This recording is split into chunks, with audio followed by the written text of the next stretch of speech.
Je suis née le 7 février 1919 à Ouistreham, dans le Calvados. J'avais un frère qui avait 4 ans lorsque je suis née, c'est-à-dire il est né, lui, au début de la guerre de 14. Oui. Mon père a été mousse. Je pense que vous savez ce que c'est d'être mousse à bord du bateau pilote. Le bateau pilote, c'est-à-dire, c'est Ouistreham, c'est le port de Caen, qui se trouve à 14 kilomètres. Et donc, il y a un bateau pilote maintenant qui prend le pilote en rade de Ouistreham, qui le monte à Caen par les ponts de Bénouville, etc., de Bénouville, Blainville, et voilà, à Caen, et inversement. Voilà, alors mon père était donc mousse à bord de ce bateau pilote. À la suite de ça, eh bien, mon père a quitté, le bateau pilote et a pris un bateau pour faire la pêche. J'avais 9 ans à peu près à ce moment-là, et j'ai beaucoup d'affinité avec lui. C'était un homme bon, qui a toujours été disponible pour les autres et autres, c'est vrai ça. J'ai beaucoup d'affinité avec lui. Alors ma mère faisait des ménages. Ma mère faisait des ménages, oui. Et c'est souvent, eh bien, elle partait, comment dirais-je, à vélo. Elle était souvent sur Ouistreham, Rivabella. Ouistreham, c'est le port, et autres, Rivabella, c'est où il y a beaucoup de maisons d'estivants, etc. On n'est pas loin de... On n'est pas loin de Paris, donc il y avait beaucoup de gens, de Parisiens qui avaient des maisons, etc. Et c'est pourquoi, pendant l'occupation, eh bien, les Allemands ne se sont pas imposés dans nos maisons, alors que dans beaucoup d'endroits, eh bien, ils habitaient chez l'habitant et autres. Ils réquisitionnaient l'appartement. Tandis que là, avec toutes les maisons des propriétaires qu'il y avait, bon, ben, ils nous ont pas embêtés de ce côté-là. Ma mère faisait le pot-au-feu. Elle faisait le pot-au-feu le dimanche, un rôti, je ne sais plus trop quoi, un ragoût. Et pendant la guerre, comme elle disait, je fais un ragoût à l'espérance parce qu'on n'avait pas de viande. Mais enfin, mes parents avaient, sur 1000 mètres de terrain, mon père, il avait fait un jardin superbe. Et donc, automatiquement, même pendant la guerre, chez mes parents, on n'est pas mort de faim. Alors qu'il y avait certaines personnes qui n'avaient aucun terrain ni rien. On a vécu... on n'était pas comme maintenant, acheter ceci, cela.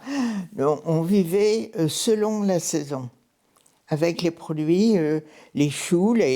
Mon père avait même des artichauts et autres. Mais c'est vrai, on vivait avec les produits qu'on fabriquait, qu'on faisait. Et moi, j'ai souvent été sarclée, etc., l'irradier, des carottes, etc. Et c'est pourquoi je ne suis pas gênée de m'occuper de terrain, actuellement. Nous allions quelquefois, quand la mer se retirait, nous avions derrière le phare où passe l'Orne, il y avait... des coques, on allait chercher les coques, des couteaux quelquefois, des équilles au moment des grandes marées. Des équilles, c'est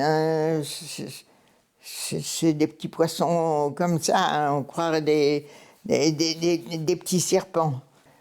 Des moules également, oui.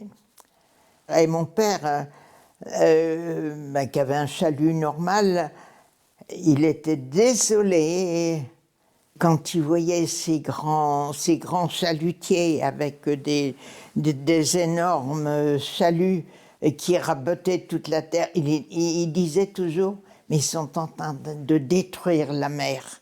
Mais c'est vrai ça, on s'en rend compte avec.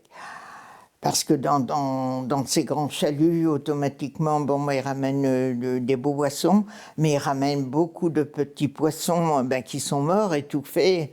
Ils ont beau les rejeter à la mer, mais ils vont pas grossir pour autant, hein. Eh oui. J'étais une fois en mer, mais comment dirais-je, je suis pas descendue dans la. Il y avait une cabine où les hommes, en attendant qu'ils retirent le chalut, ils se reposaient et autres. Mais l'odeur du mazout, moi, ça m'a suffi. Alors là, non, je suis allée une fois en mer, oui. Mais avec l'odeur du mazout, j'étais malade et autres. J'avais pas le pied marin. Pendant 2 ans, j'étais avec une couturière et j'ai appris à faire beaucoup. Alors au départ, automatiquement, eh bien, les machines maintenant, on n'en parle plus, elles font tous les points, tandis que maintenant, avant, comment dirais-je, on cousait, hein, point par point. Et le travail de l'apprenti, c'était de faire, quand l'ourlet était fait, il fallait le surfiler. Il fallait surfiler pour empêcher automatiquement que tous les fils s'effilochent. Alors, on surfilait, et à la main, c'était le travail des apprentis. Et puis, là, cessé ces activités. Et ensuite, je suis partie sur Paris avec une tante et je me suis occupée à ce moment-là, quelque temps après, d'enfants. C'était en 37, 38, quelque chose comme ça, oui. C'était pas loin des orphelins d'Auteuil, juste à côté, oui. Et puis, j'allais souvent emmener les enfants au bois de Boulogne. Et oui. Et donc, j'avais rencontré un garçon et j'en avais parlé à mes parents. Je sais pas, mais si ma mère voulait que je sois vieille fille, n'importe, ou des suites, j'en sais rien ce qu'ils pensaient, mais enfin bref, je suis rentrée au pays. J'étais peut-être pas prête, moi, voilà. Alors, je suis rentrée. Bon, il y avait la guerre en Espagne à ce moment-là, et on savait que Hitler et les Italiens, ils allaient bombarder les Espagnols. Ils savaient. Ils faisaient de l'entraînement pour ce qu'allait suivre. Oui. Oui. Ma mère, je la vois encore, elle dit, mais enfin, voilà 20 ans, c'était la guerre et ça recommence. Oui. C'était vraiment désolant. On était ébahis, on peut dire, mais avec Hitler qui grignotait tout, et qui a grignoté tout quand on pense ce qu'il a eu. Là, il avait l'Europe à ses pieds. Hein. Oui. Et là, je fais des petits boulots, je faisais un petit peu de couture, un peu de ménage et autres. Et puis j'avais trouvé à Mondeville, à côté de Caen, travailler en usine, les 3-8, à la cartoucherie de Mondeville, que je faisais en vélo, 14 km en vélo, 8 heures de boulot, et 14 km pour revenir. Eh oui. On faisait des obus anti-chars. Alors j'étais à la confection de ces obus. Oui. Quand on m'a dit qu'est-ce que vous avez fait, je dis 36 métiers. Et je me suis toujours débrouillée. Et un dimanche, on a travaillé un dimanche, On y voyait, on était dans un brouillard complet. Et quand je suis partie le soir, oh là là, en arrivant sur Bénouville, on avait un point de vue. J'ai dit, mon Dieu, tout ce qui brûle, c'était les pétroles du Havre qui brûlaient et qui avaient envahi tout le secteur. Et l'après-midi, avec mon père, on est allé justement à la ferme du Buisson. Et quand on arrive sur le pont de Ranville, qui était sur l'Orne, il y avait un soldat qui montait la garde. Ah, j'ai attendu d'être le long de l'Orne pour m'arrêter et pleurer tout mon sou. C'était et je vous dis, les Allemands, bon, ils n'ont pas eu de soucis pour trouver des logements puisqu'il y avait des maisons vacantes. Et j'ai travaillé de février à juin à la cartoucherie de Mondeville. J'allais pas travailler pour eux surtout, hein. Oh là là, oh là là. J'ai travaillé ensuite à la boulangerie hein, en 41, oui, chose comme ça. La boulangerie de Madame Bureau, elle avait, Monsieur Bureau est mort en 43, oui.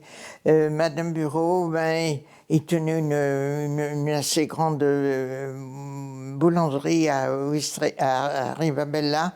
Et donc, le fils de Madame Bureau vient me trouver et me dit, dis non, Blanche, je viens de la part de maman, si tu veux venir comme caissière à la boulangerie.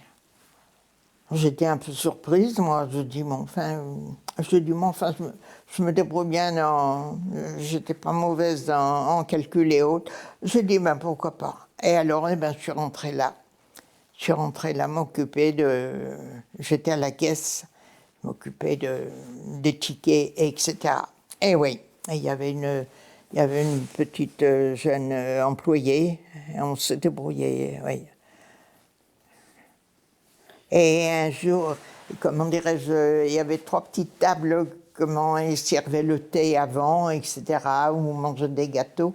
Et c'était tout de suite au début de la guerre, enfin au mois d'août.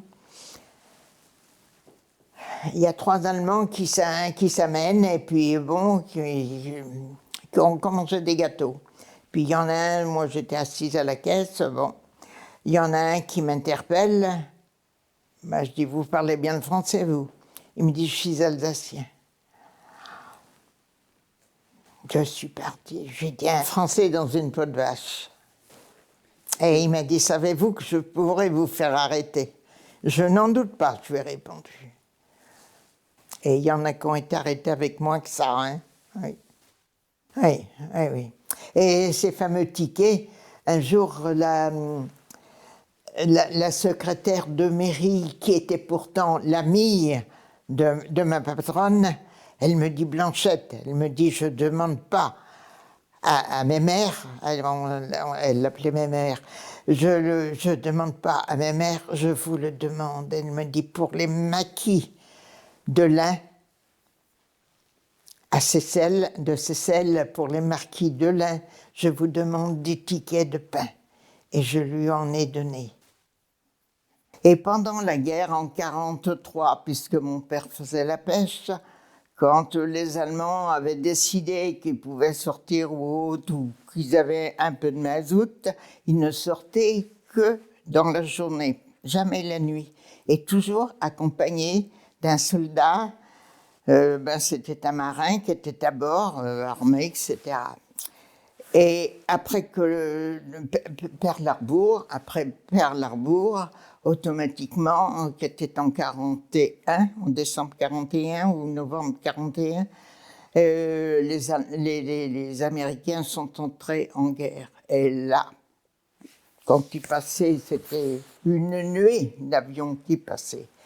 Et en 43, en juillet 43, mon père était en mer, bien sûr, et des forteresses passaient sans arrêt, et une a fait demi-tour, elle était en feu. Et mon père voit deux hommes qui sautent en parachute. Il a fait virer le chalut et tout de suite, il a récupéré les deux hommes. Et donc, automatiquement, du port, ça avait été vu par les Allemands. Tout de suite, une vedette est arrivée. Un officier a monté à bord, a salué militairement les deux hommes et tendu la main. Je tiens à signaler ça. Alors que l'Allemand était à bord, il pointait son fusil sur les deux hommes qui étaient en train de se noyer presque. Ouais. Et vous voyez un petit peu la différence. Hein. L'officier est tout de suite, le salut militaire, est tendu la main. Oui. Et ils sont descendus, ensuite on n'a jamais eu de nouvelles. Ils ont été faits prisonniers, bien sûr. Voilà. Sur une population de 3000 habitants, nous avons eu 4 bombardements avant le débarquement. Avant le débarquement, 4 bombardements. Nous avons le premier bombardement le 23 avril 1944. Le tambour de ville passe dans pas mal de quartiers, mais enfin il s'arrête pas loin de la boulangerie. Avis à la population. Des tirs de l'armée allemande vont avoir lieu en direction de la mer, donc interdiction aux personnes entre l'avenue du Phare et puis je sais plus quel autre, de sortir. C'était à 9h du matin, ça. Et à 11h, on entend des avions, je sors. Ah, j'ai dit les Anglais, on les voyait dans les côtes-piques, les gars. Ils sont arrivés au ras de la mer. Ils ont survolé plus loin et ils sont partis et ils ont bombardé dans l'axe où les Allemands devaient tirer. Eh bien, je dis chapeau. Hein. Et le deuxième bombardement, voyant un petit peu que ça bombardait un petit peu de partout, le maire avait demandé à la Croix-Rouge de Caen de venir nous donner nous faire un petit peu une démonstration pour faire ceci ou cela. Donc ils sont venus et donc on avait un poste de secours qui se trouvait sous les écoles publiques.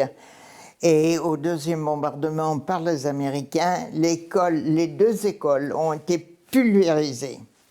On a récupéré pas grand-chose parce que, bon, on avait quand même quelques bricoles, mais le poste de secours n'existait plus. Et ensuite, eh bien, nous avons notre poste de secours dans une grande maison à la Calmie. Le nom était bien prédestiné, je trouve, pour tous les gens qui y sont venus, qui ont connu l'horreur. Hein, ouais. Nous avons tenu, la bataille de Normandie a duré 63 jours. Non seulement il y a eu le débarquement qui a été quelque chose de terrible, les Allemands se sont défendus vraiment, ils ne pensaient jamais que les Américains arriveraient à les submerger. Alors les Américains, les Anglais, les Canadiens, encore les Anglais et le commando français de 177 hommes du commandant Kieffer. Et à 4h du matin, je vois une fusée verte sur le port. Et à ce moment-là, la marine a arrosé le port. La maison, on est descendu avec mes parents sous l'escalier. On nous disait toujours, vous vous mettez ou sous l'escalier ou sous une table. C'était tout. Quand on n'avait pas de tranchée, c'était ce qu'on nous demandait de faire. Donc, avec mes parents, on est descendu on s'est mis sous l'escalier. Et à un moment d'accalmie, On est sorti, le port était en feu. Dans la maison, des gravats, les vitres cassées. La maison, elle a tenu le coup, mais on avait l'impression qu'elle tanguait. Je suis allée au poste de secours et j'y suis allée comme ça, voilà. J'y suis allée. Et la marine anglaise qui avait arrosé le port, on avait 24 morts et 17 grands blessés. Je nettoyais les plaies et je mettais des pansements. Avec des moyens, pas grand-chose. Pas grand-chose, oui. Tous les blessés qu'on avait, enfin les plus atteints, sont partis en Angleterre. À 8 heures du matin, le maire arrive. Il dit le débarquement est en cours. Il dit la mer est noire de bateaux. Dès 8 heures du matin, on avait eu un jeune Anglais qui était là, sur son brancard, un commando. Un moment après, 2 autres soldats. « What is your name ?» demande le docteur. Les gars lui répondent « Mais nous sommes français, nous sommes venus avec nos alliés combattre, nous sommes du commando Kieffer. » Voilà, 177 Français qui avaient, comment dirais-je, été formés en Écosse avec les Anglais pour être des commandos. Le lendemain, des gars sont allés, on parle de la prise du casino de Ouistreham, etc., dans le jour le plus long, là. Ça n'était plus qu'un blocos. Les Allemands avaient fait sauter le casino, et c'était un blocos. Des gars sont allés traîner après, le lendemain, sont allés traîner dans le coin. Ils ont dit, mais il n'est pas mort celui-là. Et ils nous l'ont amené au poste de secours. C'était un commando français. Rollin. Alors, oh là là... Kieffer est venu avec l'aumônier des commandos français, et c'est moi qui les avais reçus. J'ai dit, nous avons Rollin. L'aumônier me dit, je l'ai laissé pour mort à la rafale. Ce gamin, il avait une balle derrière la tête, derrière le crâne, et il est mort, il est parti avec nos grands blessés, et il est mort que le 12 juin. Vous vous rendez compte, il est resté 6 jours dans le coma. Devant ce nouveau drame, si on peut dire, j'ai éclaté en sanglots. Alors les copains, mais pleure pas Blanchette, etc. Le docteur leur dit, mais laissez-la, elle en a vraiment besoin. On était sous une tension nerveuse, quelque chose d'épouvantable, oui. Ah, je suis restée 63 jours au poste de secours. Hein. On n'avait que nos mains pour même pas de gants ni rien du tout, mais c'est vrai. Et on avait peu de moyens. Pas d'électricité, pas d'eau. Un puits pas loin.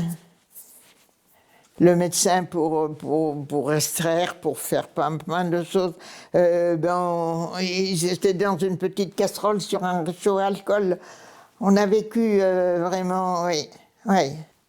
Je sais que dans le début, le maire nous avait apporté du cornet de bif, c'est-à-dire des boîtes de conserve que mangeaient les soldats. Ah oui, après bon, ça s'est amélioré, mais enfin, tous ces morts et blessés, et puis bon, ça arrivait sans arrêt, sans arrêt. Je me souviens, il y avait un monsieur, il avait été pris par le débarquement, lui. Il n'avait plus... Il n'avait plus de front, n'avait plus rien. Et son fils avait été tué. Et la femme était là, elle voulait voir le mari, et il est parti en Angleterre, lui.